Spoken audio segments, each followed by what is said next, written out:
Welcome to Catholic Connection with Teresa Tomeo, keeping you connected to your faith and your world. Teresa tackles the issues of faith and culture, the pro-life message, and media awareness. And now, here's Teresa Tomeo. Happy 4th of July and God bless America. We appreciate you tuning in on a Friday morning, but not just any Friday, a very important holiday for the United States of America, an incredible country, and so many gifts that God has given us here. And I do hope you could stay tuned for the entire program. We will be back with you live on Monday, but we put together, I think, a great show for you today with the help of the wonderful people back in Irondale, Alabama, including my wonderful producer, Richard, and associate producer, Deb. So we'll start out after the news and the weather with my friend Doug Keck, who is semi-retired from EWTN, but not retiring from his great contributions on air, including joining us on Fridays for the Inside Word. He'll join us at about 15 minutes past the hour. And then for Fact Check Friday, being that we're patriotic, we're looking at the history of the country, as we started with Father Mitch Pacwa yesterday, I want to take a look at the media and their lack of understanding for the First Amendment. It is so interesting how they're reacting to the lawsuit settled between CBS and the President of the United States. Now, CBS, if you recall, totally falsified an interview with Kamala Harris by editing out an answer they didn't think was good enough in terms of making her look knowledgeable on a particular subject or knowledgeable enough in terms of the war in Israel. And so they took a statement from her from another interview and then edited it out. So basically changing the interview to help her in the election, which you cannot do. And yet the media are all just so upset. And they're saying that CBS sold out. They're saying this is horrible. They're saying this is setting a precedent. Well, how about doing your job and not messing around with an interview? How about releasing a transcript to show that you kept to the actual interview itself? None of the media is mentioning that in their complaints. They're just getting so upset and pulling their hair out over this. But again, they refuse to look in the mirror. So we'll take a look at what the First Amendment is and what it isn't, despite what the media think. And then you're going to be so excited to hear from Father Donald Calloway, a wonderful Marian priest. He weighs in on a new study regarding, and this is a secular study, my friends, the healing power of the Rosary. So that's the first hour of the program.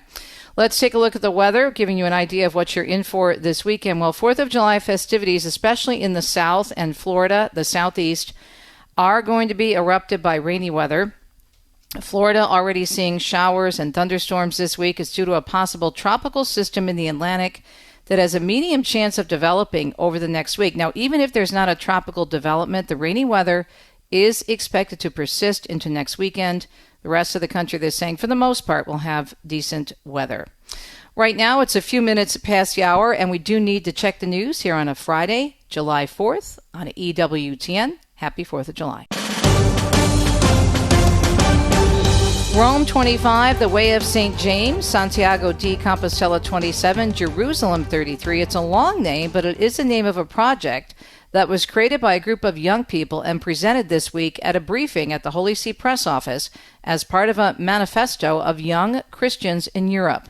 The Vatican says the initiative involves pilgrimages, evangelization, and healing to restore the soul of Europe, rekindling the hope so often lost, as stated by Pope Francis.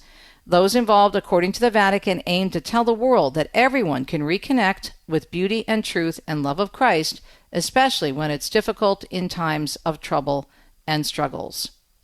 The 2024 report on Peter's Pence just released showing an increase in donations supporting the Pope's mission. The annual fund bringing in donations for the Pope's mission for the Universal Church, raising €58 million in 2024. That's an increase from €52 million back in 2023.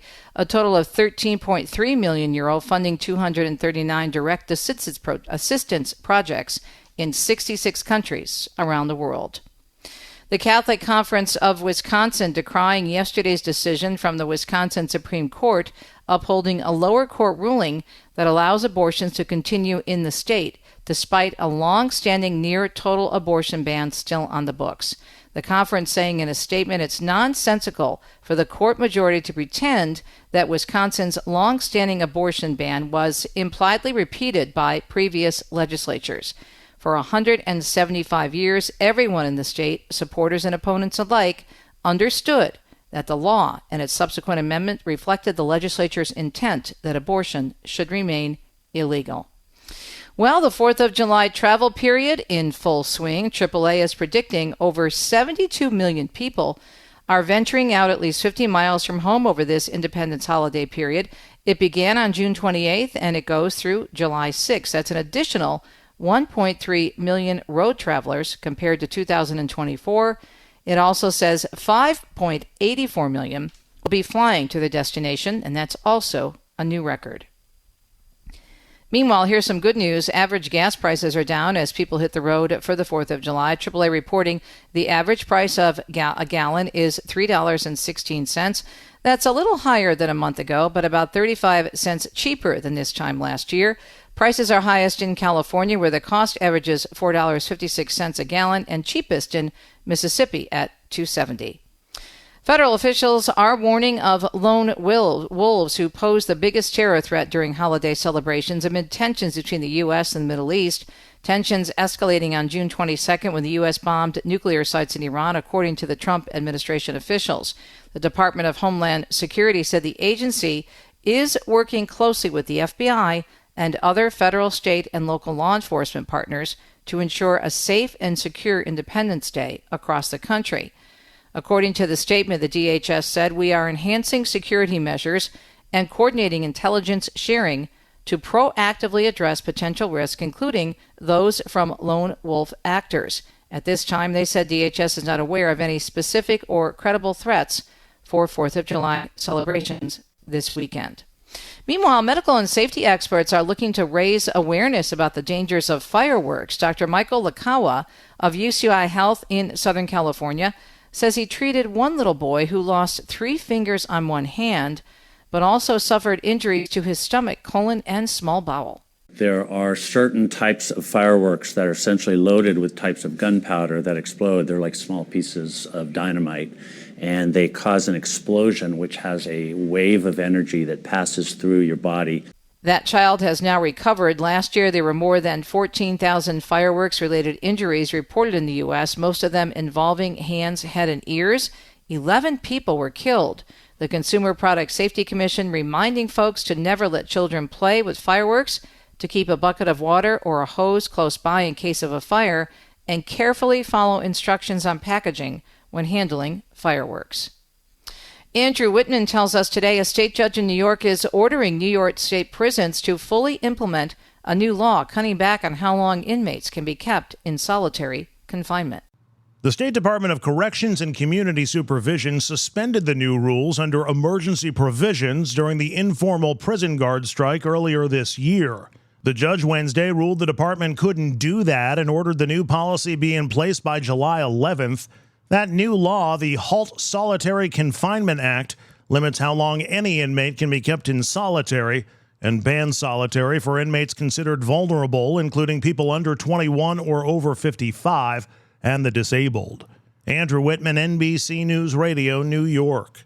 Funeral plans for televangelist Jimmy Swaggart are set. He died earlier this week in Louisiana at the age of 90. There will be a public viewing at the Family Worship Center in Baton Rouge 1 week from Saturday. Services will be next Sunday, a week from this Sunday. And exposure to air pollution, other contaminants, and traditional herbal medicines may be contributing to the development of lung cancer in non-smokers.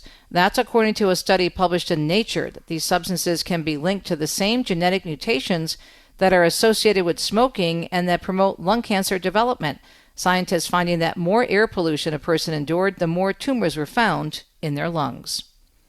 Tammy Trujillo tells us today that Qantas Airlines says a cyber attack has exposed the data of 6 million of its customers. The Australian airline says it detected unusual activity Monday on a platform that stored millions of names, phone numbers, email addresses, and birth dates. Qantas says it's still investigating the full extent of the breach, but that it expects a significant amount of data was stolen. The airline claims that no personal financial data, like passport and credit card numbers, was accessed. The attack came just days after the FBI issued an alert saying that airlines were being targeted by a cyber crime group called Scattered Spider. I'm Tammy Trujillo. In Flint, Michigan, the city there finishing its lead service pipe replacement effort 11 years after the city's lead-tainted water crisis became national news.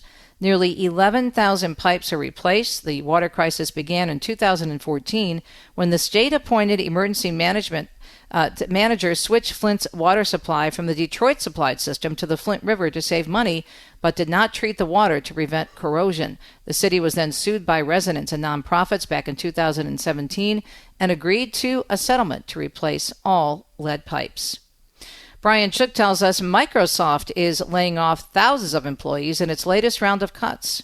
The move is expected to impact less than 4% of its global workforce across different teams. The software company has held several rounds of layoffs already this year, including in May when it announced layoffs of around 6,000 workers. Microsoft reportedly is looking to reduce the layers of managers that stand between individual contributors and top executives. I'm Brian Shook.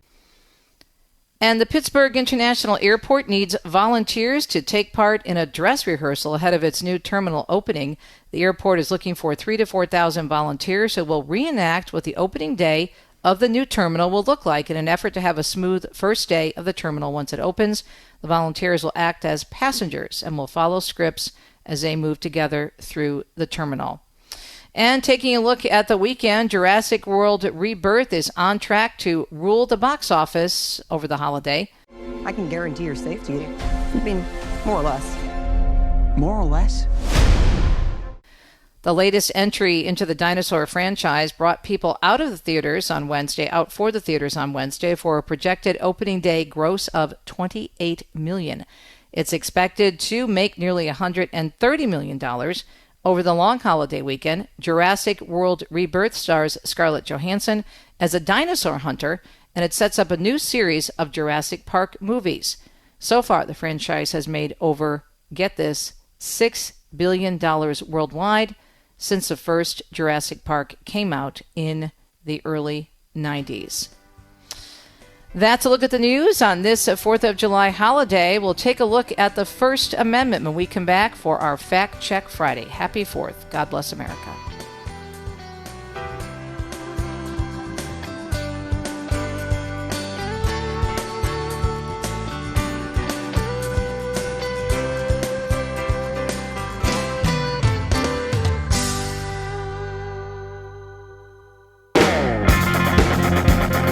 Always great to catch up with my friend Doug Keck, recently retiring as the Chief Operating Officer and President of the network, but he'll always, of course, have one foot in the door because of his love of the network and Mother Angelica and all the great programming in which he has been so involved. And we're so happy he's decided to continue with us here on Fridays for the Inside Word, giving us an update on what's coming up on the fabulous EWTN network. He also is still hosting Bookmark and Father Spitzer's Universe. So how goes, and should I say partial retirement, my friend? Semi-retirement kind of thing. Yeah. Because just so people know, if people are, I'm still an employee of EWTN, and I'm still working for EWTN, but my focus is going to be just on the programs that I particularly work on, and be able to relieve myself of some of the other administrative and other things, and to give some room for some of the great people, Peter Gagnon, Enrique Duprat, and John Elson, to kind of spread their wings and get them to really be able to push forward with new ideas and better ideas. As I always tried to say, everywhere I've gone, I think I've made it better when I came in, and I hopefully made it better when I left, because there's a wonderful team, and they get to do things and look at things in a slightly different way. And, there's a lot of things that are, with the EWTN Next and Plus and new technologies and things like that. We've been through a lot of technological changes ourselves, from, as we said, audio tape and videotape and different types Cassette. of videotape. All the different formats that I've been through over the years, and this is again the next level of technology, and in a lot of ways it's the younger people have even better feel for how to make that work and how they consume it, and so be able to bring in some people who have some insights to that age bracket and to that technology is really exciting. It has to be exciting for you to have more time then to focus. I mean, not that you didn't focus well and strongly on the programs, but it does free you up a bit to do maybe a little bit more in those areas. I hope so. I hope, I'm certainly not looking to put less effort into the programs. In fact, we have some different concepts and things that we're kicking around doing. One of the things that we're playing around with, we haven't aired any of them or put any of them online, called Epilogue, which is basically we're taking some of the famous people of Catholics who we have on, Chesterton Station or on our Saints and Scoundrels, and say, well, they're there. Let's do a bookmark brief with them on one of their great books.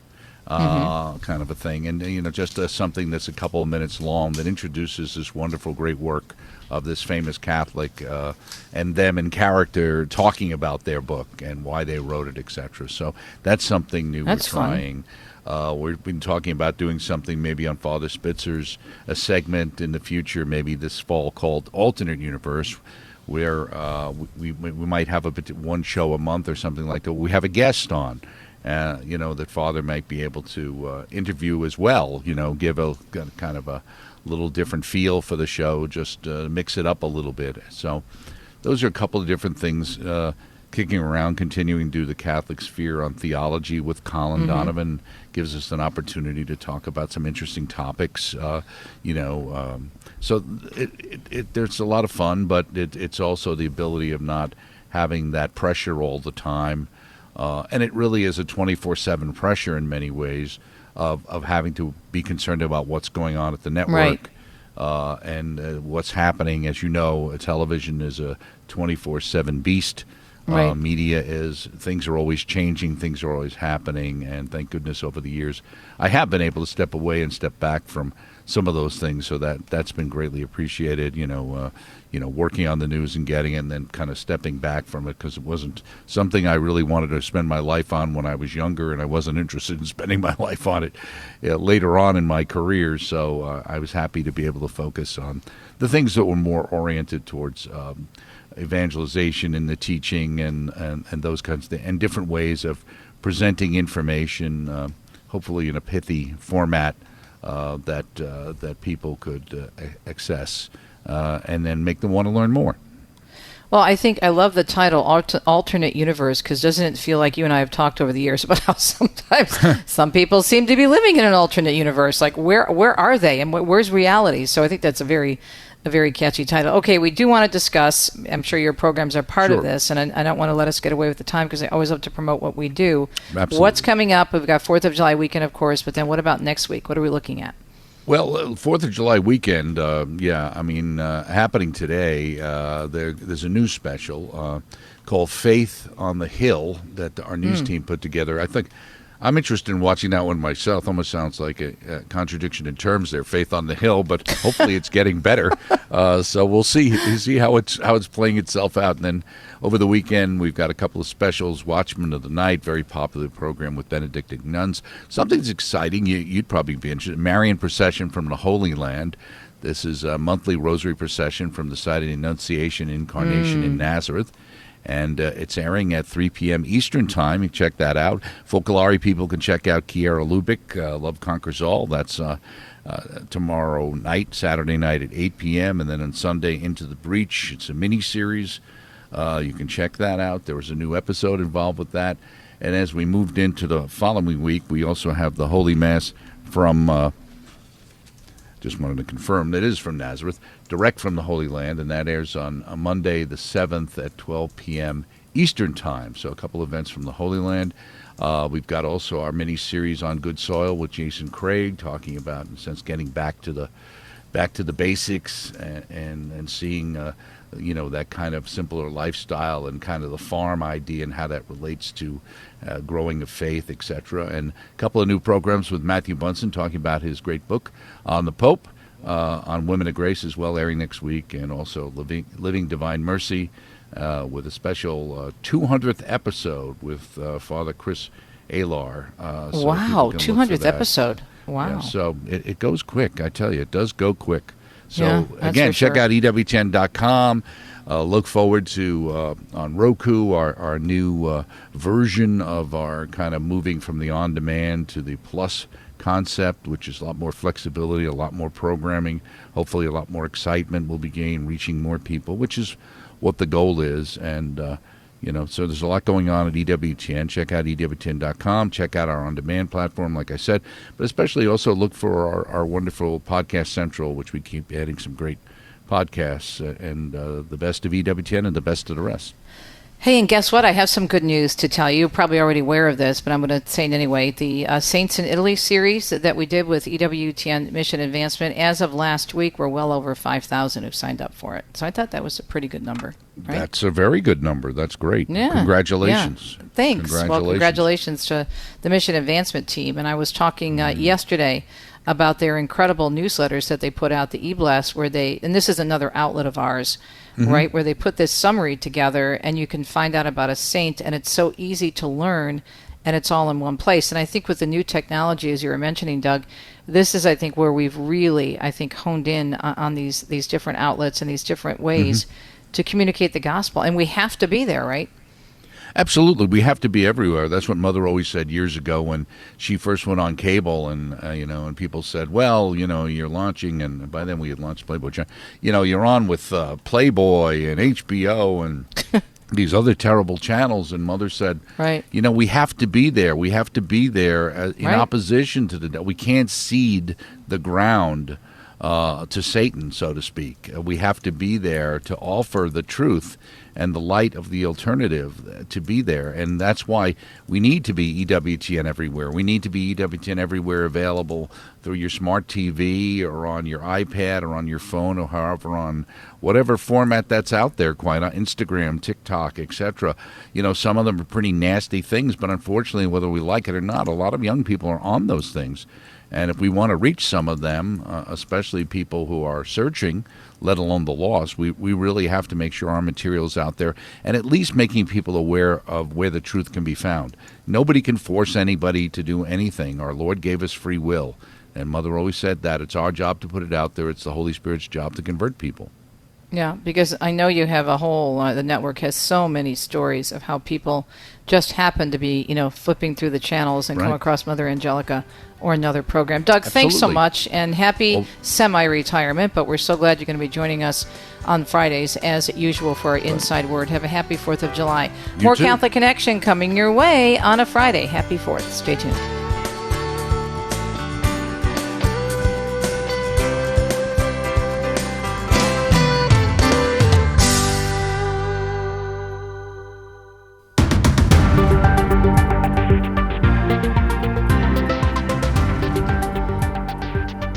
Welcome back, Catholic Connection on a Friday. Happy 4th. Hope you're having a great 4th of July weekend. Special edition of Catholic Connection on the holiday. Yesterday, as you could say, we really started our discussion with Father Mitch Pacwa on our Cultural Connection segment with him, as we always do on Thursdays, where we talked about the Founding Fathers and freedom, the First Amendment. So I want to dive a little bit more deeply in this Fact Check Friday into the First Amendment, because there's a lot of confusion about it, and I don't even think the media and those in the media, and I know because I worked in it, in the secular media for 20 plus years, understand what the First Amendment means. They hide behind the First Amendment, and they know that there was a Supreme Court case many, many years ago that had to deal with public officials that makes it very, very difficult for public officials. And a public official does have a pretty wide definition. It could be a politician, it could be somebody in the public eye in general, but they hide behind that.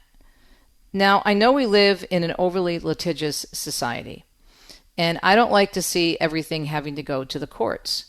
But when you have a media that is so totally irresponsible that they go as far as altering an interview and editing an answer of the candidate that they support so that candidate sounds better and more informed on an issue, sorry, that's not journalism. That's activism and advocacy. And so with the recent settlement from CBS, and that's what I'm talking about in that particular case, regarding the Kamala Harris interview that was edited, it's a victory in the sense that CBS has now agreed that they are going to be releasing transcripts, which they fought for a long time on that interview because they knew that they could get caught with their, red-handed. And they're going to put it out there so people can see it. The head of CBS actually stepped down when they had a settlement with Trump because she was very upset. But the bottom line is The First Amendment does not give the media carte blanche to do whatever they want, and they hide behind this. But hopefully cases like the settlement with CBS and Donald Trump, the settlement with Donald Trump and George Stephanopoulos from ABC, the settlement from a man, a private citizen from CNN, a big chunk of money, went after his reputation. Nicholas Salmon, you remember his case many years ago?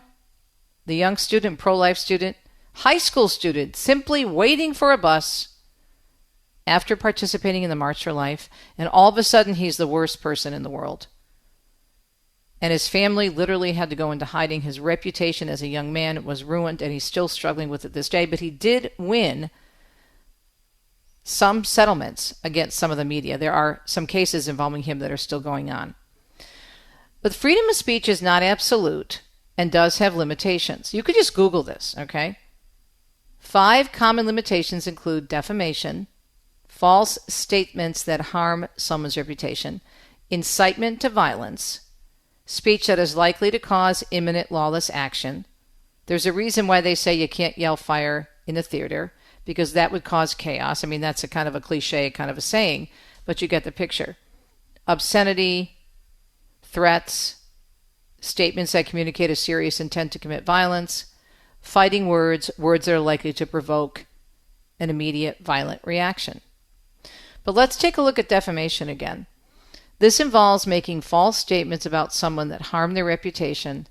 It can be further divided into libel, written defamation, and slander, spoken defamation. Okay?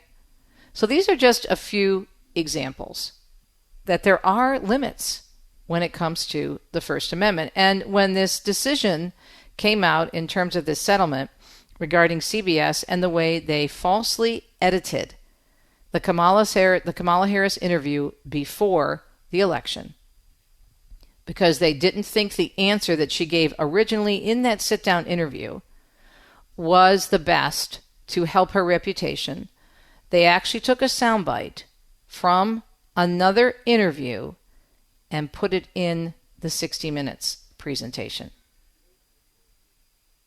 Basically lying to the American people and making her think she said something that she did not in that particular interview. You cannot do that. That is not journalism. That is activism and advocacy. So Trump's team sued. And again, I am not thinking that the best way to solve everything is through the courts, but when you have a media that is so reckless, this is the same media that told us Joe Biden was fine. This is the same media that didn't question Karine Jean-Pierre, the former White House press secretary, who now basically is writing a book about Biden, and she's leaving the Democratic Party all of a sudden. And then you have all these people such as Jake Tapper, okay, who I gave him credit. I'll be giving him credit in the next hour, because there is a decent interview he actually did with a parent from Maryland regarding that case that we'll be talking about in the LGBTQ agenda. So I will give credit where credit is due. But overall, what we're seeing are a media that have been complicit in working with particular agendas to put them forward, the agendas that they strongly support, including the previous president in the White House, Joe Biden. They're acting now as if they knew nothing. And, oh, it's all Jill Biden's fault. It's all her fault. It's not our fault. They didn't tell us this. Well, if you believe that, as George Strait used to say, I have some oceanfront property in Arizona I'd like you to see. So the media, I hope, are learning that they are not untouchable. And this is important for our freedoms. Okay?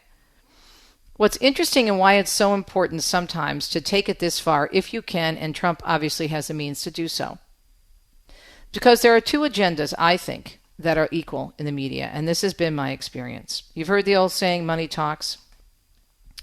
Agenda is very, very important to the media, such as the liberal agenda. They're very pro-abortion. They're very pro-so-called same-sex marriage. They're very pro-trans. This is not something that I'm making up. The statistics are there. And my first book, Noise, documents a lot of this. Okay? But this is something that the media are very, very involved in terms of pushing forth particular agendas. And so they need to be taken to task for this. And if you can go and do a lawsuit and bring this out, not for the money, Trump doesn't need the money, but to help people understand what is going on here. Again, this is the same media who told us that, okay, Biden's fine. Everything's fine. And anyone who disagrees, you're the one with the problem. I mean, how much gaslighting did they do during COVID, during the pandemic? And now they're even admitting the Wuhan lab theory was true. The same media, okay? And yet, last year, leading up to the election, lie after lie after lie, and even editing of interviews to make their candidate of choice sound better than she really was. They wanted to help her get elected, Kamala Harris. The CBS parent company Paramount, and this is the story we're talking about, settled their own non-defamation related case to the tune of $16 million upfront, with it possibly reaching upwards of $30 million. The CBS settlement, and this is according to the Media Research Center's Newsbusters, also reportedly resulted, and this is key, an editorial change at the network in which they will promptly, as I mentioned, release full and unedited transcripts of future interviews with presidential candidates. Now, this writer says Nicholas Sandmann seems to be the beginning of the dam breaking apart. After far-left radical protesters assailed him and his Covington classmates in front of the Lincoln Memorial after the annual March for Life in 2019, multiple news outlets targeted the child and smeared him as a racist and lied about him not allowing those assailing him to retreat. Nicholas Sandmann broke the dam, and hopefully these other lawsuits are helping the media realize, and maybe they need to take a history course, what the First Amendment is all about. And it's not about freedom to do anything you want. You have a responsibility, and it's about time they lived up to it. We'll be right back.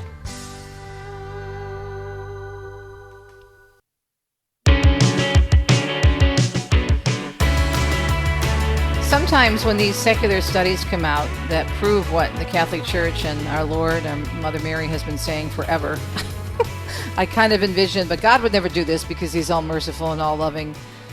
Don't tell me I told you so, but I told you so. So there's this really interesting story that came out recently about the efficacy of the Rosary.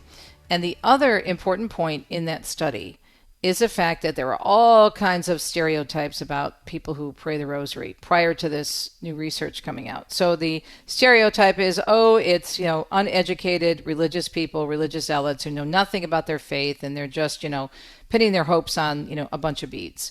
And yet you find out in the research that a lot of very smart people are praying the Rosary, including people with master's degrees or beyond.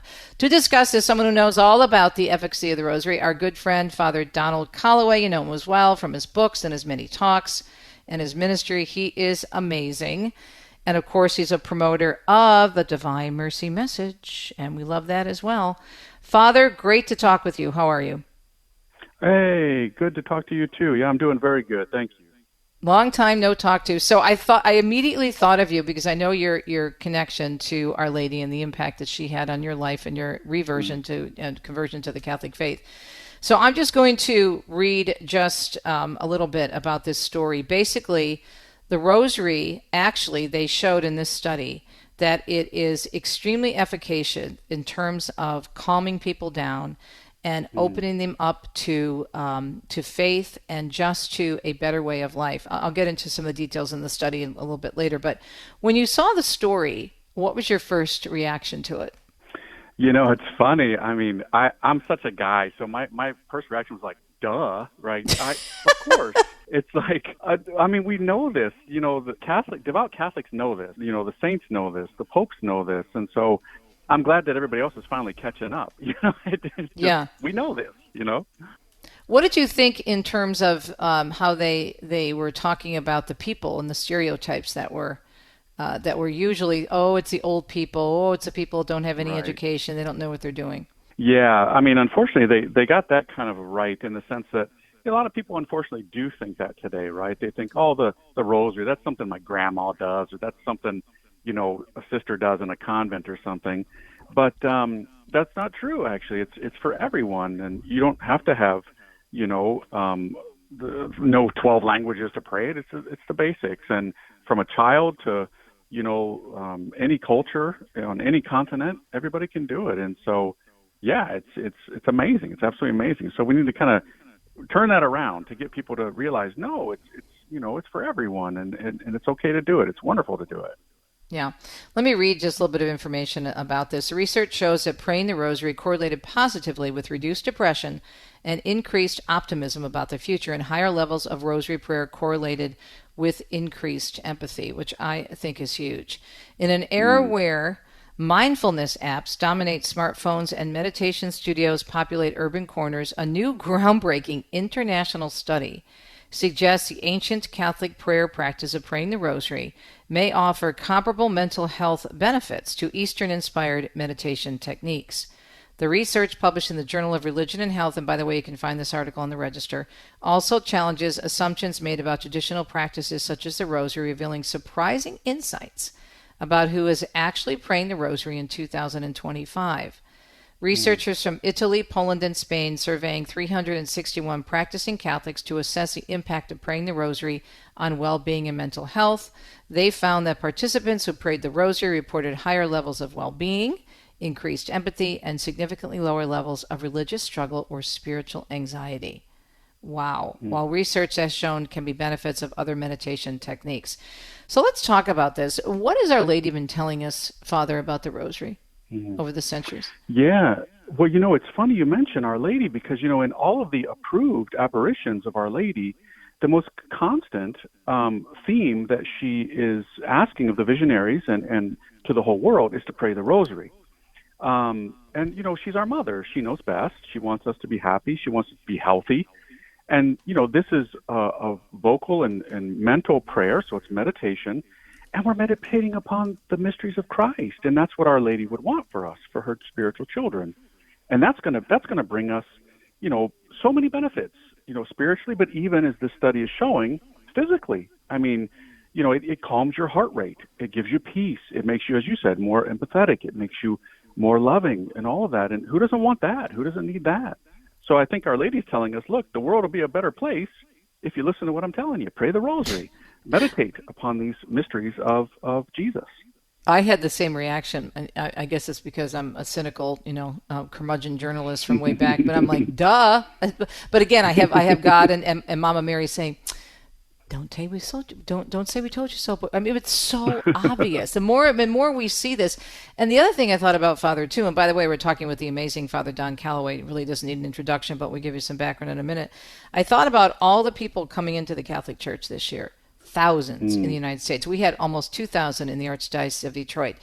Great Britain, which is one of the most persecuted countries in terms of Christianity. Remember that woman who was praying outside the abortion mill silently? Yeah. And the police said, "Are you praying?" "I may be praying inside my head." And she gets arrested not once but twice. And in France as well. And so it is this tradition, this beautiful prayer. People are searching for this.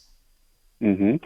They are, and I think that's something beautiful, is rediscovering the piety of our ancestors, the piety of what your great-grandmother used to do. And I'm sure it got her through very tough times. I mean, so many of them lived through world wars and so many difficulties, and they maintained that peace, and they carried on the faith to the next generation. And I think it's time for now the young ones especially to take up these great devotions, the Rosary, the Chaplet, and so many others, to enter into that and benefit from that. It's going to do them good. It's going to do the family good. It's going to do society good, your parish, your diocese, your workplace, everything. There's so many things that will benefit from the Rosary.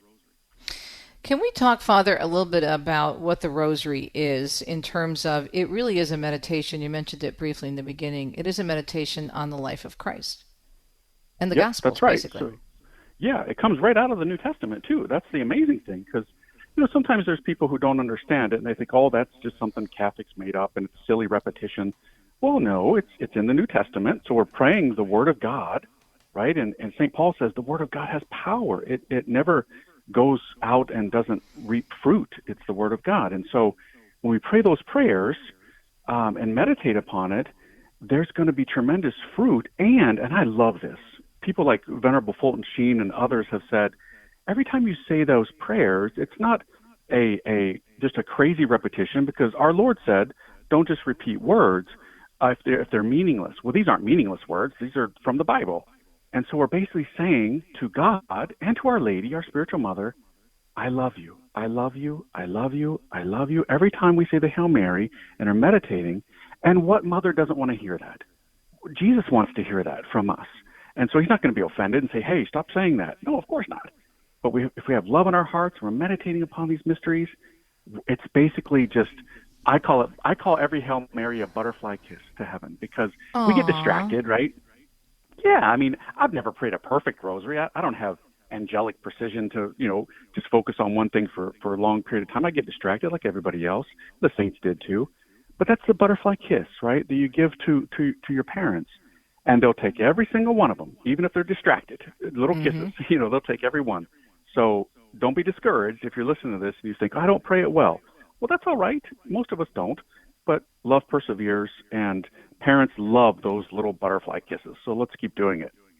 Yeah, absolutely, especially when our mother, our Mary keeps telling us and keeps reminding us. And she is such a good mom, because I can remember my mom telling me things over and over again to get me to listen. And Mary knows this. And as you said earlier, Father, all the approved apparitions, what do we see Mary with? The Rosary. What is she telling us? The Rosary. Go back to my son, go back to Mass, pray the Rosary, right?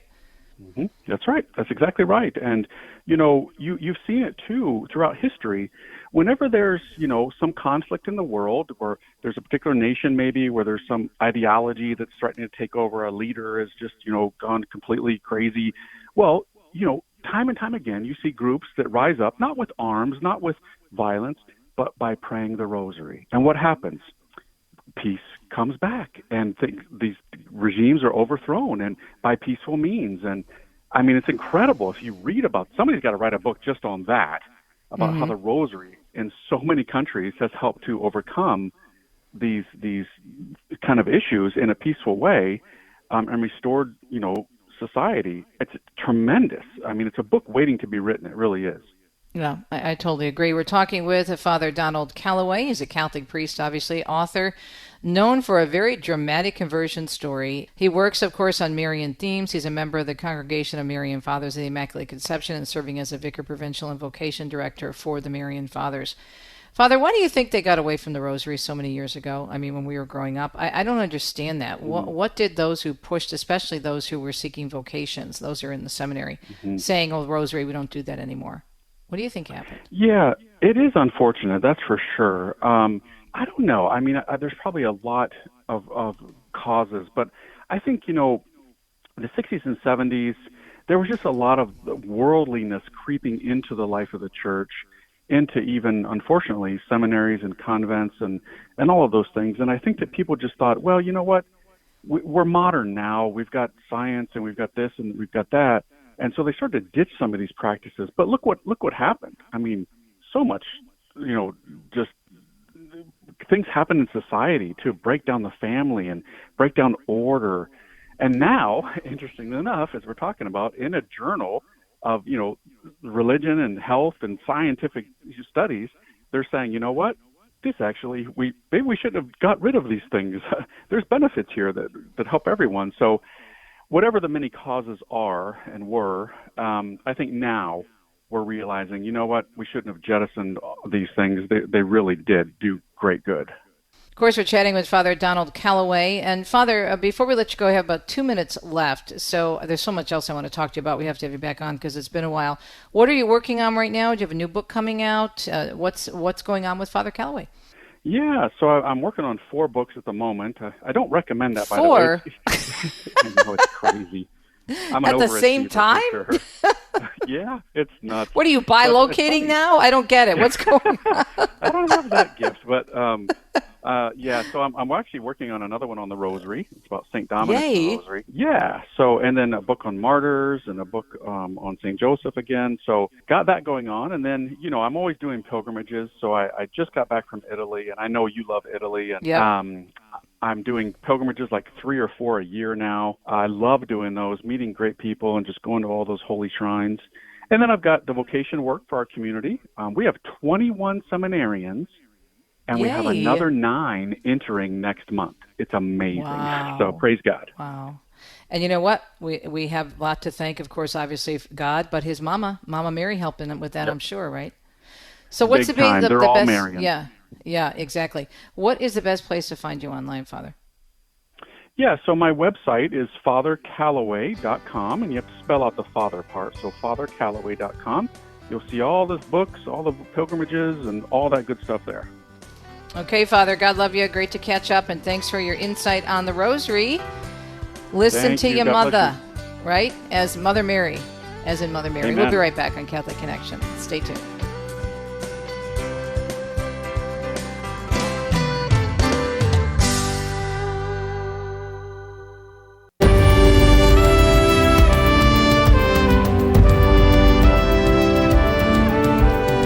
I love the music for the 4th of July. My father used to wake me and my sisters up with the marches from John Philip Sousa. And every time 4th of July rolls around, I think of my dad who loved music. God bless America. Get out there and enjoy it. But don't forget to take the Lord with you and take us with you as well.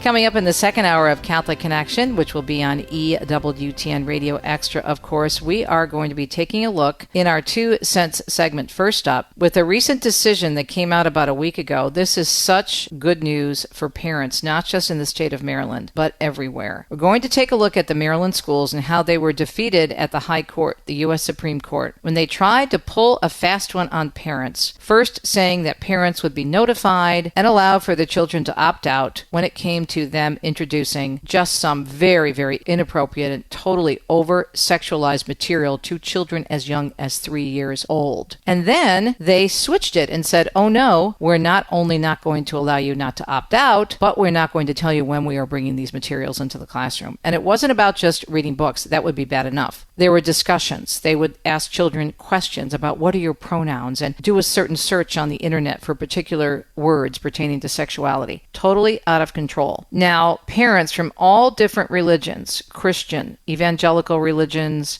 Catholic, Muslim, Jewish, got together and sued. They lost in the first round, but won from the High Court. We'll discuss that.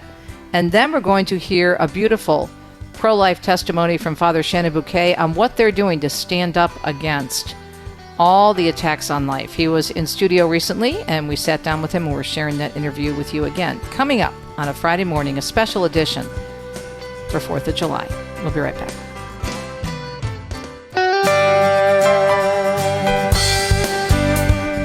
Welcome to Catholic Connection with Teresa Tomeo, keeping you connected to your faith and your world. Teresa tackles the issues of faith and culture, the pro-life message, and media awareness. And now, here's Teresa Tomeo. And again, happy 4th of July. You're listening to hour number 2, a very special edition brought to you by our friends at EWTN and my wonderful production team. We didn't want to leave you without a show today because it's an important holiday, so we have really interesting topics to talk about this hour, as we did last hour in the first hour of Catholic Connection on this July 4th, 2025. Can you believe it is the 4th of July already? When did that happen? Seems like we were just talking about the Memorial Day weekend, and here we are. Now, I want you to do something for me, brothers and sisters. I don't know if you heard the interview I did yesterday with my friend Chuck Gatica about the connection between health, wellness, faith, well-being. Make sure you try to unplug a little bit. Of course, you can take us with you. Listening to Catholic radio should be very calming and soothing. But, you have to unplug from everything every once in a while. So give yourself a chance to slow down and do, as my paisans say here in Italy, learn the art of doing nothing, right? La dolce far niente. And live, right? La dolce vita, the sweet life, with your family, with your friends. Go to Mass, pray for our country, pray for our leaders, pray for priests, pray for the military. Thank God for our military. Those are the things you need to be doing this weekend, including, of course, having a nice, relaxing picnic or some time with your family and friends. And I was talking with Chuck Gatica yesterday. Again, he's a health and wellness coach, chuckgatica.com, about how sometimes, Americans, we feel this, and I know because my husband and I are still learning to slow down here in Italy. We think, okay, we've got time off. We've got a few days. I can get so much done. As opposed to thinking in the opposite way, now I have some more time, some more downtime where I can make a reconnection with my family, and most importantly, a reconnection with God. So just something to think about as we continue in this 4th of July weekend. We'll have the weather for you and the news in a minute, but do want to tell you what's coming up on this hour of Catholic Connection, again here on EWTN Radio Extra. We're going to be taking a look at this very important decision from the High Court that came out about a week ago regarding the Maryland schools and how they have to allow parents to opt out of classes that are pushing the LGBTQ agenda to children as young as 3 and 4 years old. And not just giving them books to read or picture books or whatever, but having discussions in the classroom. So what they're doing, and even for special needs children, wait till you hear the interview that we're going to run with this Catholic mom who has a special needs daughter who was being exposed to this. And she said, basta, enough. And she joined a number of parents from all different religions that stood up and said no. And they took it all the way to the Supreme Court and won. And then we're going to hear a beautiful pro-life message from our friend, Father Shenan Boquet from Human Life International. Let's take a look at the weather, giving you an idea of what you're in for this weekend. Well, 4th of July festivities, especially in the South and Florida, the Southeast, are going to be erupted by rainy weather. Florida already seeing showers and thunderstorms this week. It's due to a possible tropical system in the Atlantic that has a medium chance of developing over the next week. Now, even if there's not a tropical development, the rainy weather is expected to persist into next weekend. The rest of the country, they're saying, for the most part, will have decent weather. Rome 25, the Way of St. James, Santiago de Compostela 27, Jerusalem 33. It's a long name, but it is the name of a project that was created by a group of young people and presented this week at a briefing at the Holy See Press Office as part of a manifesto of young Christians in Europe. The Vatican says the initiative involves pilgrimages, evangelization, and healing to restore the soul of Europe, rekindling the hope so often lost, as stated by Pope Francis. Those involved, according to the Vatican, aim to tell the world that everyone can reconnect with beauty and truth and love of Christ, especially when it's difficult in times of trouble and struggles. The 2024 report on Peter's Pence just released showing an increase in donations supporting the Pope's mission. The annual fund bringing in donations for the Pope's mission for the Universal Church, raising €58 million in 2024. That's an increase from €52 million back in 2023. A total of €13.3 million funding 239 direct assistance projects in 66 countries around the world. The Catholic Conference of Wisconsin decrying yesterday's decision from the Wisconsin Supreme Court upholding a lower court ruling that allows abortions to continue in the state, despite a long-standing near-total abortion ban still on the books. The conference saying in a statement it's nonsensical for the court majority to pretend that Wisconsin's long-standing abortion ban was impliedly repeated by previous legislatures. For 175 years, everyone in the state, supporters and opponents alike, understood that the law and its subsequent amendment reflected the legislature's intent that abortion should remain illegal. Well, the 4th of July travel period in full swing. AAA is predicting over 72 million people are venturing out at least 50 miles from home over this Independence holiday period. It began on June 28th and it goes through July 6th. That's an additional 1.3 million road travelers compared to 2024. It also says 5.84 million will be flying to their destination, and that's also a new record.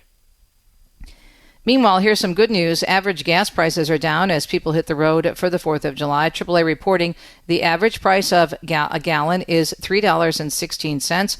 That's a little higher than a month ago, but about 35 cents cheaper than this time last year. Prices are highest in California, where the cost averages $4.56 a gallon, and cheapest in Mississippi at $2.70. Federal officials are warning of lone wolves who pose the biggest terror threat during holiday celebrations amid tensions between the U.S. and the Middle East. Tensions escalating on June 22nd when the U.S. bombed nuclear sites in Iran, according to the Trump administration officials. The Department of Homeland Security said the agency is working closely with the FBI and other federal, state, and local law enforcement partners to ensure a safe and secure Independence Day across the country. According to the statement, the DHS said, "We are enhancing security measures and coordinating intelligence sharing to proactively address potential risks, including those from lone wolf actors." At this time, they said DHS is not aware of any specific or credible threats for 4th of July celebrations this weekend. Meanwhile, medical and safety experts are looking to raise awareness about the dangers of fireworks. Dr. Michael Lakawa of UCI Health in Southern California says he treated one little boy who lost 3 fingers on one hand, but also suffered injuries to his stomach, colon, and small bowel. There are certain types of fireworks that are essentially loaded with types of gunpowder that explode. They're like small pieces of dynamite, and they cause an explosion which has a wave of energy that passes through your body. That child has now recovered. Last year, there were more than 14,000 fireworks-related injuries reported in the U.S., most of them involving hands, head, and ears. 11 people were killed. The Consumer Product Safety Commission reminding folks to never let children play with fireworks, to keep a bucket of water or a hose close by in case of a fire, and carefully follow instructions on packaging when handling fireworks. Andrew Whitman tells us today a state judge in New York is ordering New York State prisons to fully implement a new law cutting back on how long inmates can be kept in solitary confinement. The State Department of Corrections and Community Supervision suspended the new rules under emergency provisions during the informal prison guard strike earlier this year. The judge Wednesday ruled the department couldn't do that and ordered the new policy be in place by July 11th. That new law, the Halt Solitary Confinement Act, limits how long any inmate can be kept in solitary and bans solitary for inmates considered vulnerable, including people under 21 or over 55 and the disabled. Andrew Whitman, NBC News Radio, New York. Funeral plans for televangelist Jimmy Swaggart are set. He died earlier this week in Louisiana at the age of 90. There will be a public viewing at the Family Worship Center in Baton Rouge 1 week from Saturday. Services will be next Sunday, a week from this Sunday. And exposure to air pollution, other contaminants, and traditional herbal medicines may be contributing to the development of lung cancer in non-smokers. That's according to a study published in Nature, that these substances can be linked to the same genetic mutations that are associated with smoking and that promote lung cancer development. Scientists finding that more air pollution a person endured, the more tumors were found in their lungs. Tammy Trujillo tells us today that Qantas Airlines says a cyber attack has exposed the data of 6 million of its customers. The Australian airline says it detected unusual activity Monday on a platform that stored millions of names, phone numbers, email addresses, and birth dates. Qantas says it's still investigating the full extent of the breach, but that it expects a significant amount of data was stolen. The airline claims that no personal financial data, like passport and credit card numbers, was accessed. The attack came just days after the FBI issued an alert saying that airlines were being targeted by a cyber crime group called Scattered Spider. I'm Tammy Trujillo. In Flint, Michigan, the city there finishing its lead service pipe replacement effort 11 years after the city's lead-tainted water crisis became national news. Nearly 11,000 pipes are replaced. The water crisis began in 2014 when the state-appointed emergency management managers switched Flint's water supply from the Detroit supplied system to the Flint River to save money, but did not treat the water to prevent corrosion. The city was then sued by residents and nonprofits back in 2017 and agreed to a settlement to replace all lead pipes. Brian Shook tells us Microsoft is laying off thousands of employees in its latest round of cuts. The move is expected to impact less than 4% of its global workforce across different teams. The software company has held several rounds of layoffs already this year, including in May when it announced layoffs of around 6,000 workers. Microsoft reportedly is looking to reduce the layers of managers that stand between individual contributors and top executives. I'm Brian Shook.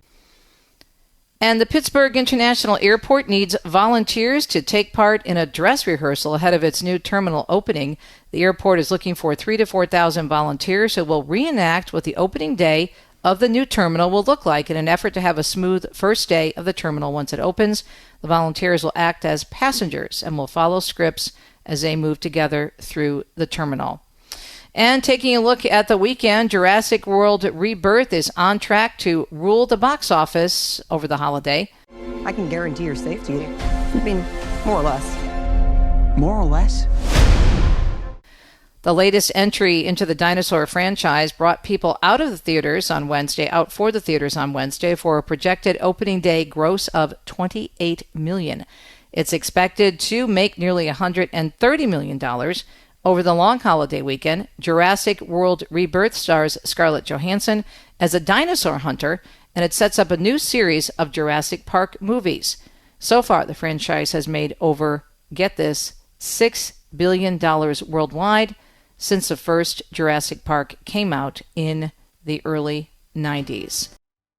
Appreciate your listenership today and every day. When we come back on Catholic Connection on EWTN's Radio Extra, taking a look at that very, very important case, the one involving the Maryland schools, and how parents stood up and said, no, you're not going to teach my children that. And if you do, I have the right as a parent to be involved and to opt them out. We'll be right back on a Friday. Stay tuned.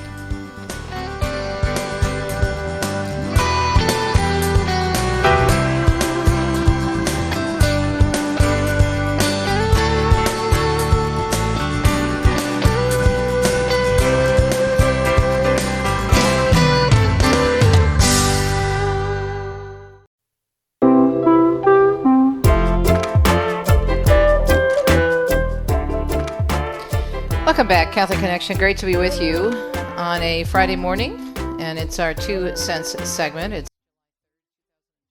wishing you a beautiful 4th of July weekend, and remember, we have a little break maybe, or a little bit of a vacation, but we never take a vacation from God, especially here at EWTN, because we are defenders of the faith and do our best to do so every single day.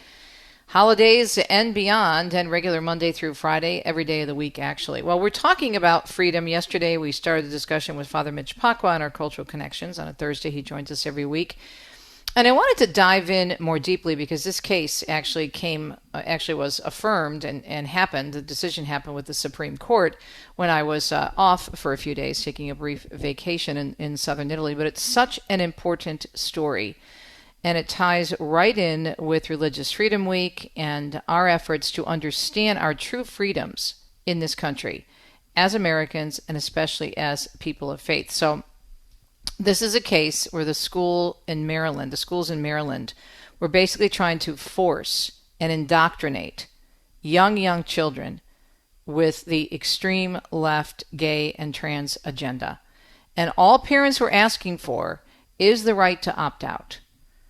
And first, Maryland schools said, okay, you can opt out. Then they said no. And so they went to court. So let me first read the statement from Bishop Rhodes. And Bishop Rhodes is with the USCCB and the Religious Freedom Commission. Parents have a right to direct their children's education, especially regarding subjects that touch on faith and morals, says Bishop Kevin C. Rhodes, chair of the U.S. Congress of Catholic Bishops Committee on Religious Liberty, following the 6-3 decision of the Supreme Court of the U.S. in Mahmoud versus Taylor. And he gave the following statement. Public schools in our diverse country include families from many communities with a variety of deep-seated convictions about faith and morals. When these schools address issues that touch on these matters, they ought to respect all families. Parents should not forfeit their rights, as primary educators of their children when they send their children to public schools. The parents in Montgomery County did not seek to impose their religious viewpoints on others. They simply asked to opt out of a program that was offensive to their faith. To be sure, the bishop said, children should not be learning that their personal identity as male or female can be separated from their bodies. But if a public school chooses to offer these kinds of programs, it ought to respect those who choose not to participate. The school board was wrong to interfere with the rights of parents. And Bishop Rhodes says, I'm grateful the Supreme Court has moved to rectify the injustice. Okay. So a little bit more on what happened before we roll an interview. And kudos to Jake Tapper at CNN for giving a Maryland parent, one of those involved in the lawsuit, a Catholic woman, the chance to express her concerns and her happiness over this Supreme Court victory. The Supreme Court's 6-3 decision in Mahmoud versus Taylor is a landmark gender ideology indoctrination case, addressed parental rights and religious liberty in public education. The case challenging a Maryland school board policy requiring elementary students to take part in gender ideology lessons without parental notice or opt-out options. And by the way, I'm reading a story from the Baptist Press. It placed a burden on families' deeply held religious beliefs. The ruling is an unequivocal affirmation that public schools must respect families' religious convictions and cannot condition access to education on surrender of these beliefs. The Ethics and Religious Commission filed a brief supporting the petitioners back in October. After the Supreme Court granted the case hearing, they filed an additional brief outlining why the court should rule for the parents. Here are some of the highlights. The fundamental right of parents, a direct upbringing of the education of their children, the importance of religious liberty, the role of the Free Exercise Clause in protecting parents from governmental compelled ideological indoctrination, and the necessity of ensuring that public schools respect the diverse religious beliefs of families in their communities. In 2022, the Montgomery County Board of Education introduced a new policy requiring the use of storybooks and discussion guides that promote radical gender ideology in elementary school classrooms, including for children as young as 3. These books encourage students to discuss what it means to be non-binary and ask 4-year-old researchers or 4-year-olds to search for underwear, intersex flags, and drag queens in a Where's Waldo style book. At issue, initially the school board indicated parents could opt their children out. I mentioned this earlier, based on their religious or moral objections, but the board later reversed its position, deciding that parents would no longer be notified when these materials, not even notified when they were used in class, and would not be allowed to opt their children out because it was too burdensome for the school. In other words, this was all about indoctrination, brothers and sisters. The Supreme Court ruled in favor of the parents, and here is a portion of an interview after the decision came down several days ago of one of the Catholic parents who was involved in the lawsuit. And again, give credit where credit is due. She was given ample time to explain the reality behind this decision on CNN, no less. Take a listen. Talk now with one of the parents who first brought this case in Montgomery County, Maryland, Mom Grace Morrison. Her attorney Michael O'Brien joins us as well. So Grace, thanks so much for joining us. Really appreciate it. Montgomery County first removed the opt-out choice in 2023. You're a mom of public school kids in Montgomery County. Why did you bring this case? I brought this case because my husband and I have an adopted daughter from Ukraine. She had been in the public school system for 7 years. She is a child with special needs. She has Down syndrome. And we became aware that in her special needs classroom, they were presenting books on sexuality and heavy topics of gender ideology. And we became very alarmed by this. Then to find out that we could no longer opt out of these materials, nor be even informed of what she was being taught. The books were being presented and discussed. So we had to make the very difficult decision to remove her from the school system, and that came at a great personal cost, and we have been walking through this case. So today we are really rejoicing to have those, by the Supreme Court, to have those rights restored. So how much of this was because of your child's special needs, and how much was it because of whatever religious objections you and your husband might have? For our family, this material was directly opposed to our religious beliefs. We are Catholic, and the things that were being presented were in complete conflict with our Catholic faith, and we were raising our daughter in the Catholic faith. So it was especially difficult for a child with special needs to not be able to understand why the teacher was teaching one thing and then to come home and be told something else. It just added another level of difficulty. So I'm going to put up some of the books now. Let's show them if we can. One is about a puppy lost at a pride parade. One is about a girl attending her uncle's wedding to his partner, his male partner. Another one is about a young person discovering that they are trans. These are storybooks. Now, obviously, your child has specific learning needs that you were concerned about. Let's broaden it out for a second, if we could. We just heard Cecilia Wong from the ACLU say these books are about teaching tolerance and acceptance. Why is that a bad thing? That's basically the argument we just heard from Cecilia Wong. Well, the first thing is that it wasn't just a simple reading of storybooks. It was presented in her language arts class, so it involved discussion and instruction. And if you look at the court documents, the school itself was showing how this was a one-sided approach in the discussion. So it was opposed to our religious beliefs. And again, this case was not about removing these materials. It was about giving parents the right to decide, to know what was being presented, and then have the right to decide. So we were really just asking to have what has been in place in the state of Maryland to be restored. And that is what the Supreme Court granted today. Grace Morrison, alongside her attorney, Michael O'Brien, thanks to you. Appreciate your time today. Unbelievable. But thanks be to God, because of the way our system is set up and the fact that we have access to bring these issues forward in the courts, we can change. You know, there were so many different religions that were involved in this case because they spoke up and said, enough. You will not take over the education of my children, especially when it comes to things that violate my faith. We'll be right back.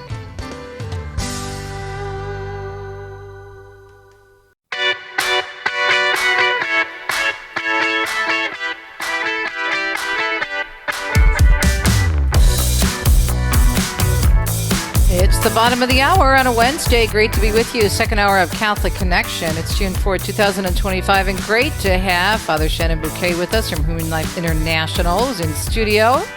EWTN. Hey, Father, how are you? Hey, Teresa. Great to be with you. It's always.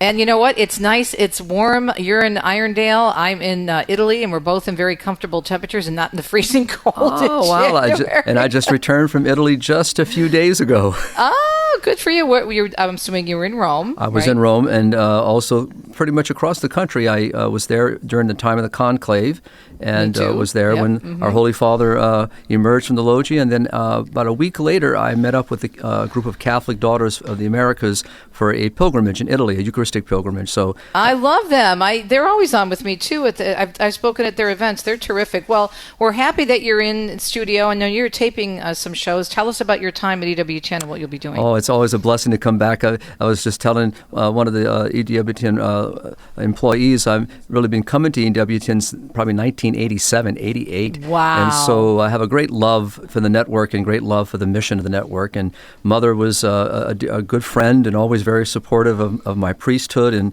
And so I've always really had a great joy of coming to the station. And so this time I was actually traveling, and when I got some invitations to join Father Mitch Pacwa on the program on EWTN Live tonight, and then had the invitation to join you today. And tomorrow I have some opportunity with Jonette with Women of Grace to do some taping episodes. And I think some of the Catholic radio is looking for me to maybe do a couple of more interviews later today. So, well, I sure hope so. They're going to maximize the time, so it's great. Sure.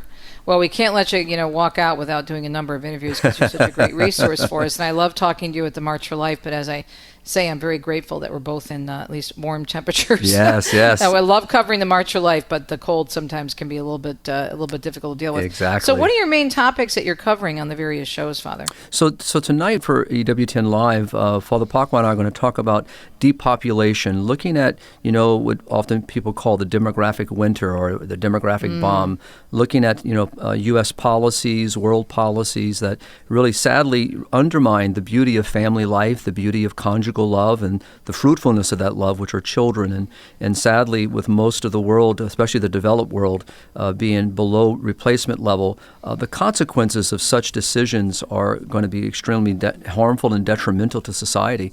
And it's important for us to really talk about these issues. And then also, what's the remedy? And obviously, we know the answer to that, and that is the family, how God designed it, and really encouraging couples. And I know tonight we're going to talk about, what can we do to encourage couples and support couples. And this is a part of the mission I do around the world, is working with couples. So I'm looking forward to the conversation.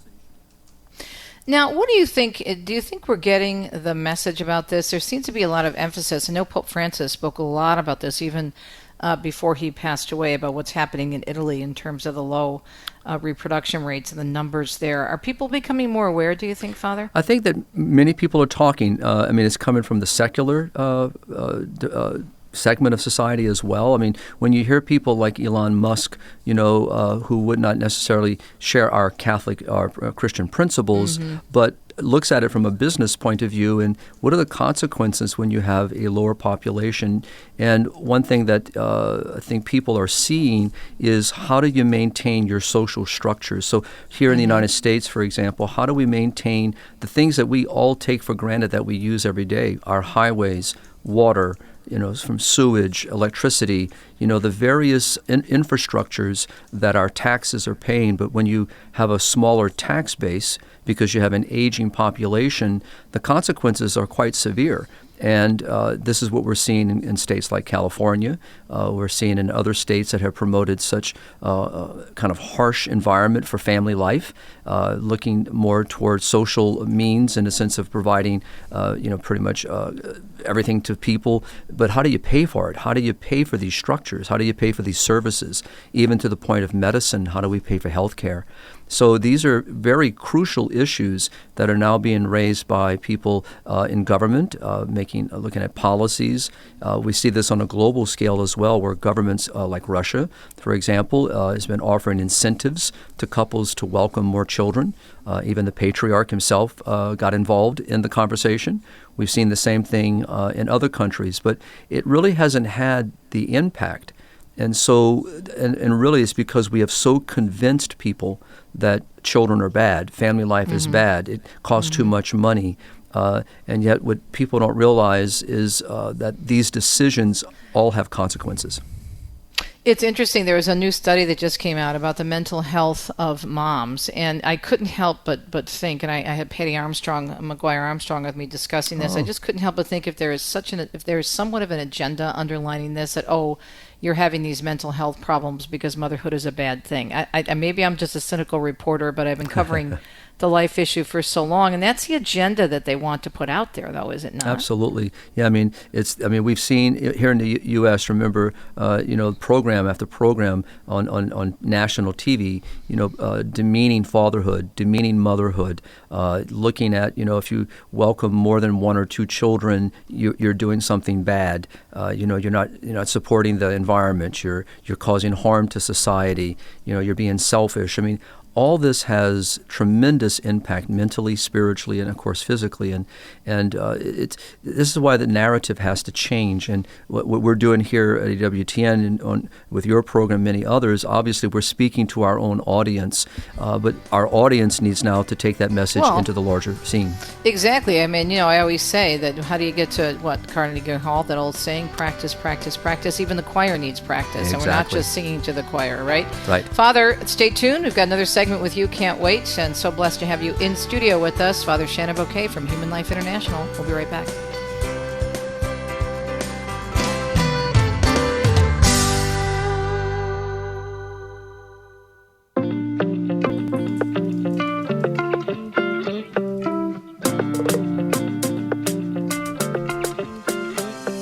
Having a very important conversation with our friend, Father Shenan Boquet from Human Life International. And by the way, he'll be continuing this conversation on a number of programs that he'll do live and also record as well as here at the EWTN studio. So, Father, we have this whole issue of the decline of population control, birth control, contraception.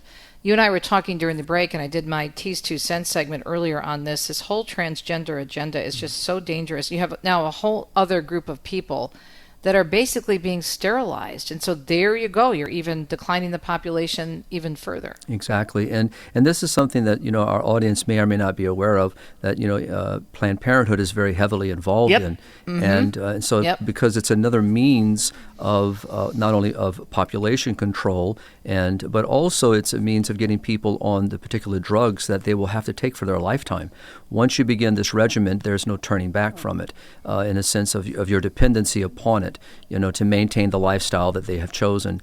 And so these are the kinds of things that it's great to hear right now within our legislative branch, looking at a current bill of defunding Planned Parenthood, right. and realizing that Planned Parenthood really does very little good to serve families, to serve life, to serve women, and especially to serve our young people now, sadly with this altering of drugs.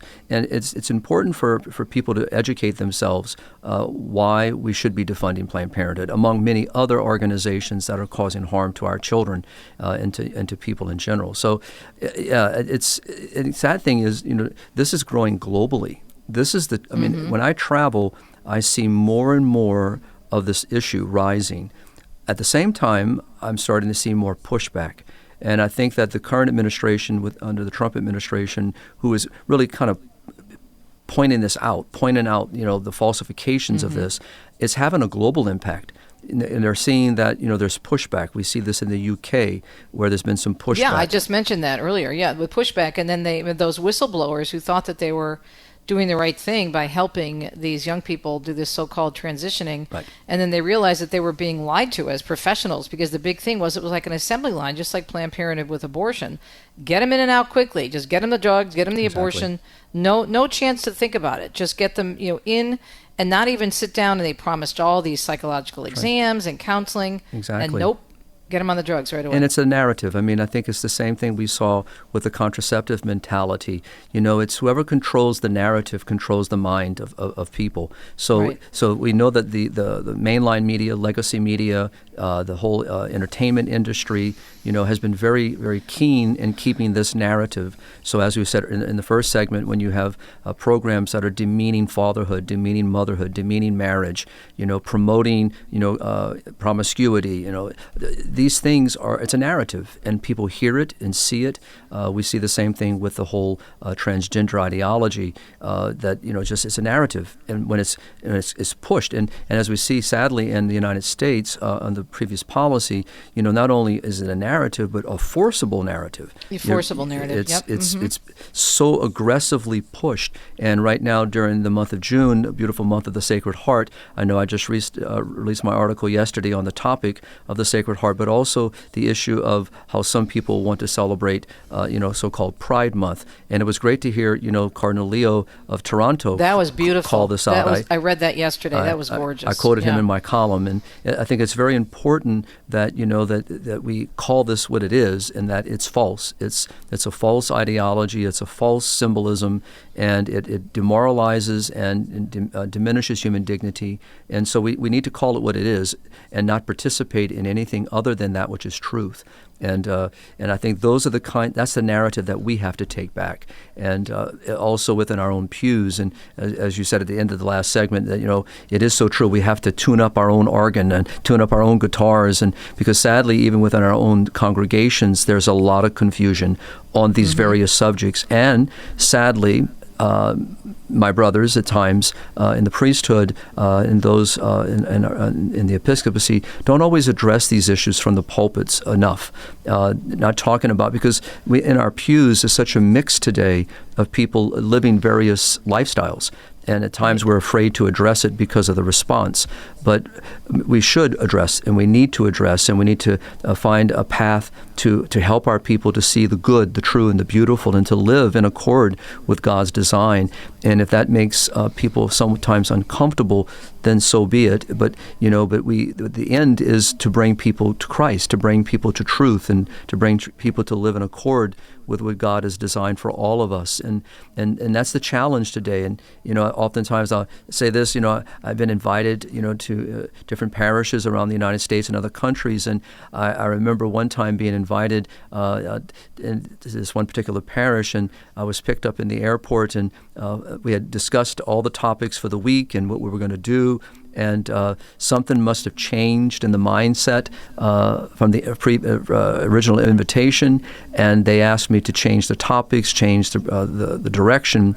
And I said, no, that's not what we agreed upon, and I'm not sure why all of a sudden you're uncomfortable with this. We have spent months preparing for this. So we talked for a long while, and I said, okay, listen, you apparently just don't want me, so how about we just bring me back to the airport, and I'll go home. And you do what you need to do and what you feel is best for the parish. But I'm not going to change the plans that we made. Right. And so it's fear, it's anxiousness. Because so what happened? Did you speak, or did you have to go? I went back to the airport. Good for you. Good for you. Yeah. Yeah, it's a challenge because I've been a priest now 33 years. Father Joseph Wolf and I are actually coming up on our 33rd anniversary. Aww. He was ordained a day before me, and so it's hard to believe it's 33 years. And I know what it's like to be in parish ministry and looking out at congregations and seeing such a wide variety of people at different states of life. And you have to find a way to preach and to guide souls to truth and love. Exactly. And the thing is, you're getting at what you said earlier, that they may be concerned about offending someone, but they also run the risk of not providing hope for that person, because that person may feel that an abortion was their only option. God only knows what they were going through, and they may have felt that, well, I'm being pressured, or my child is being pressured, and this is the only thing that's available because this is what the doctors are telling me. They need to hear from the church the truth, and that there is help available. Exactly.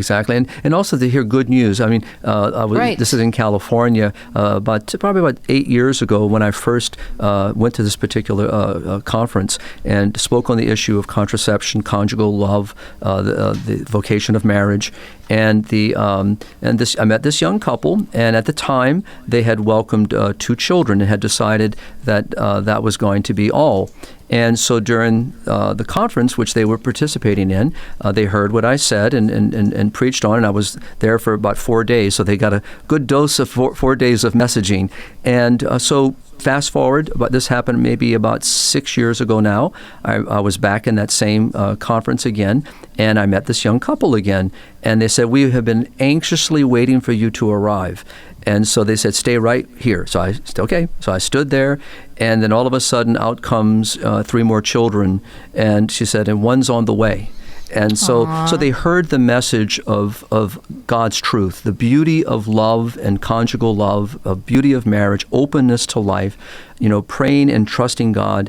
And they said, we're so happy. We tell people all the time, they said that not to be afraid, to trust. And, we were afraid. But at the same time, our parents didn't say anything to us. We never heard anything from the pulpit.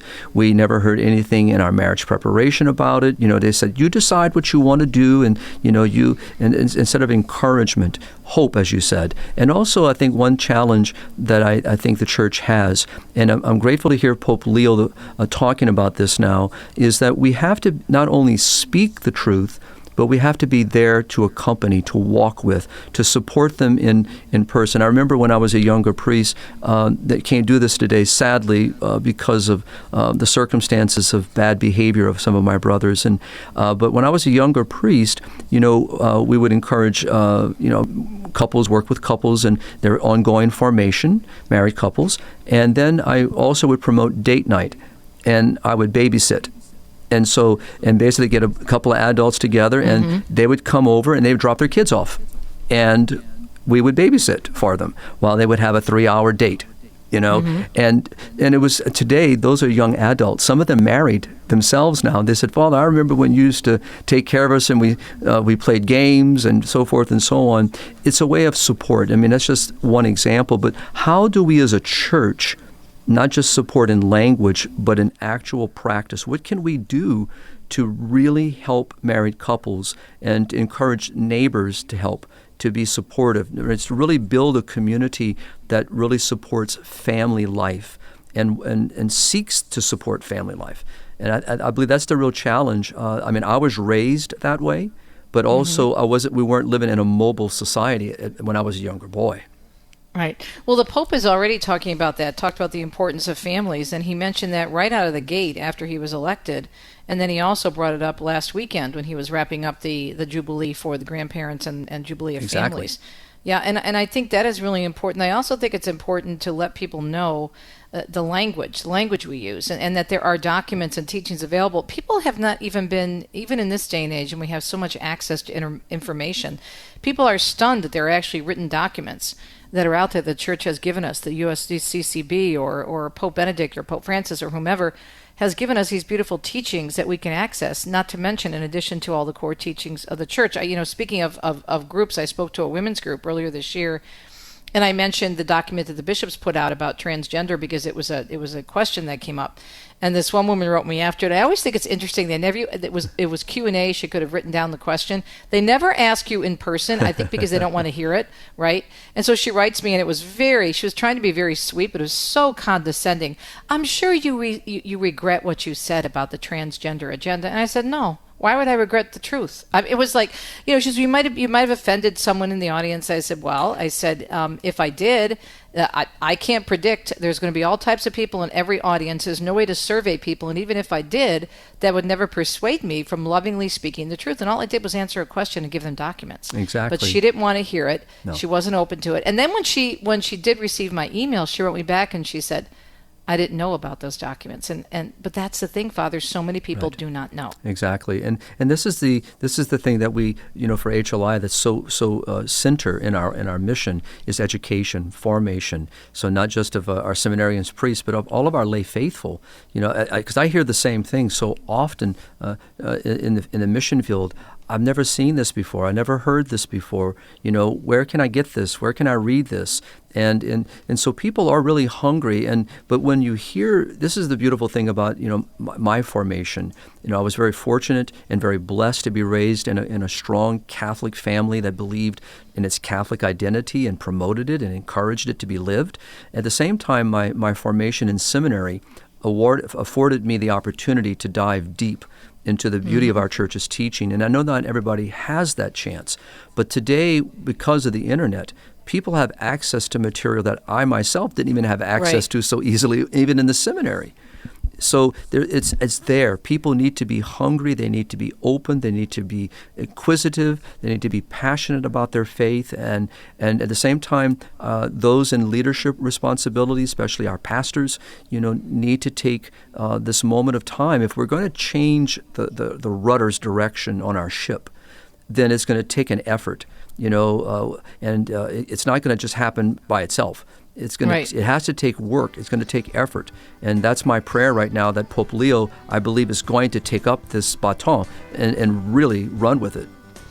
Well, we know you'll be there to support him, and we so appreciate your great work. Make sure you tune in to EWTN and stay tuned, because Father Shenan Boquet will be on a number of programs, radio and TV. He's here in studio, and we're so glad he joined us on Catholic Connection on a Wednesday. We'll be right back.